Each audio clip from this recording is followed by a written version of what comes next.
இப்போ இந்த கொஸ்டினில் தனி வட்டியில் ஒரு தொகைன்னு சொல்லி கொடுத்துருக்காங்க. அமௌண்ட் தெரியாது, நான் அதை 100ன்னு வச்சுக்கிறேன்.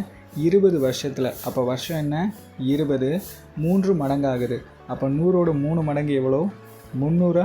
ஓகே, அப்போது 100லேருந்து 300 மாறணுன்னா எவ்வளோ அதிகரிச்சிருக்கணும் 200 அதிகரிச்சிருக்கணும்.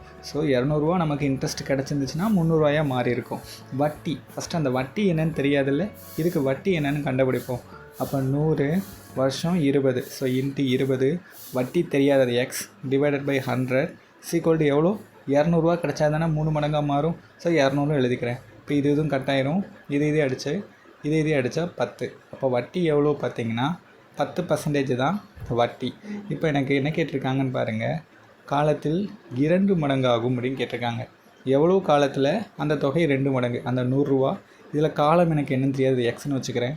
2 மடங்குன்னா எவ்வளோ 200 மாறணும். இதில் எவ்வளோ அதிகரிச்சிருக்கு 100 அதிகரிச்சிருக்கு. சூப்பர். இப்போ எனக்கு 100 எழுதிக்கிறேன். எனக்கு வருஷம் தெரியாது, அதை எக்ஸ்னு வச்சுக்கிறேன்.